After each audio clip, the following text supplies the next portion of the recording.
Hello everyone, it's advocate Mishika Gupta and आज हम ऐसे केस के बारे में बात करेंगे जो सेक्शन 498A आईपीसी के मिसयूज से रिलेटेड है।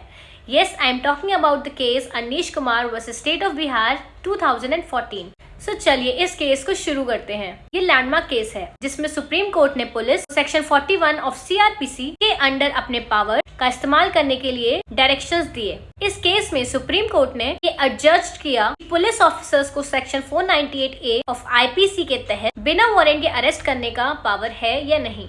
ये केस सेक्शन 498A आईपीसी के मिसयूज को एड्रेस करता है जो मैरिड वुमेन के हस्बैंड और उनके रिलेटिव्स के द्वारा क्रूएलिटी के अगेंस्ट है। तो चलिए स्टार्ट करते हैं इसके फैक्ट से। इस केस में अपीलेंट दैट इज हस्बैंड और रिस्पोंडेंट दैट इज वाइफ की शादी 1 जुलाई 2007 में हुई थी। वाइफ ने एलिगेशंस लगाए कि उसके इन लॉज ने डाउरी डिमांड करी है और उसके हस्बैंड ने भी अपने पेरेंट्स को सपोर्ट किया है। वाइफ को डाउरी डिमांड पूरी न होने की वजह से मैट्रिमोनियल होम से निकाल दिया गया है। अपीलेंट ने सारे एलिगेशंस को डिनाई किया और एंटीसिपेटरी बेल के लिए एप्लीकेशन फाइल करी जो सेशन जज और बाद में पटना हाई कोर्ट ने रिजेक्ट कर दी। पिटिशनर को सेक्शन 498A आईपीसी और section 4 of dowry prohibition act के अंडर अरेस्ट किया गया था। फिर पिटिशनर ने स्पेशल लीव पिटिशन फाइल करके सुप्रीम कोर्ट से एंटीसिपेटरी बेल की रिक्वेस्ट करी। तो these were the facts of the case. अब यहाँ पर इश्यूज क्या रेज हुए।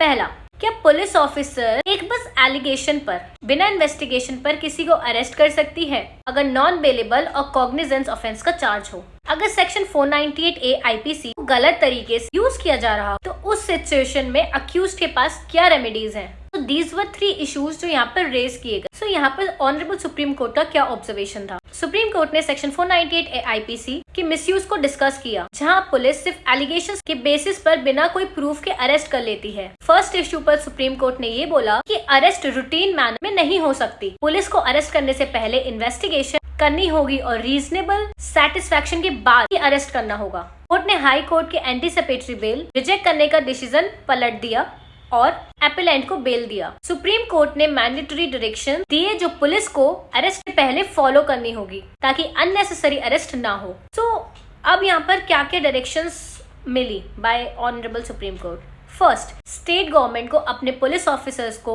ये इंस्ट्रक्शंस देने को कहा कि सेक्शन 498A आईपीसी के केस में ऑटोमेटिक अरेस्ट ना हो। पुलिस के अरेस्ट को नेसेसिटी को सेक्शन 41 सीआरपीसी के पैरामीटर्स के अंडर चेक करना होगा। पुलिस ऑफिसर्स को एक चेकलिस्ट प्रोवाइड की जाएगी जो सेक्शन 41 सब क्लॉज 1B2 सब क्लॉजेस को स्पेसिफाई करेगी। पुलिस को चेकलिस्ट भरते वक्त अरेस्ट के रीजंस और मटेरियल्स मैजिस्ट्रेट को देने होंगे। मैजिस्ट्रेट को डिटेंशन ऑथराइज करते वक्त पुलिस के रिपोर्ट को देखना होगा, अपना सेटिस्फैक्शन रिकॉर्ड करना होगा। अगर अरेस्ट नहीं किया गया तो मैजिस्ट्रेट को 2 वीक्स के अंदर रिपोर्ट भेजनी होगी। अगर पुलिस ऑफिसर्स ने डायरेक्शंस फॉलो नहीं की तो उन्हें डिपार्टमेंटल एक्शन का सामना करना पड़ सकता है और कंटेम्प्ट ऑफ कोर्ट का चार्ज भी लगाया जा सकता है। अगर जुडिशियल मैजिस्ट्रेट बिना रीजंस रिकॉर्ड किए बिना डिटेंशन ऑथराइज करते हैं तो उनके अगेंस्ट भी एक्शन लिया जा सकता है। तो these were the guidelines which were provided by our honorable Supreme Court and अब इसका कंक्लूजन क्या था। ये जजमेंट इंडिया के कई लैंडमार्क केसेस में साइट किया गया है और इसने सेक्शन 41 सीआरपीसी के इस्तेमाल पर काफी इम्पैक्ट डाला है। इस वर्डिक्ट के थ्रू सुप्रीम कोर्ट ने वुमेन के राइट्स को प्रोटेक्ट करते हुए मिसयूज को प्रिवेंट करने का बैलेंस बनाया। इस जजमेंट से ऑटोमेटिक अरेस्ट के इंस्टेंसेस कम हुए हैं और अरेस्ट से पहले प्रॉपर इन्वेस्टिगेशन की जरूरत को एम्फसाइज किया गया। जब भी 498A का केस फाइल हो बिना घबराए अपने राइट्स को समझना जरूरी है। कोर्ट की ये गाइडलाइंस आपकी प्रोटेक्शन के लिए हैं, इसलिए प्रॉपर लीगल एडवाइस लेना और कोऑपरेट करना आपका पहला स्टेप होना चाहिए। आई होप आपको ये जजमेंट क्लियर हुआ हो। अगर आपको ये वीडियो अच्छा लगा हो, ऐसी वीडियोस और देखना चाहते हैं तो please subscribe to my channel. Thank you for watching.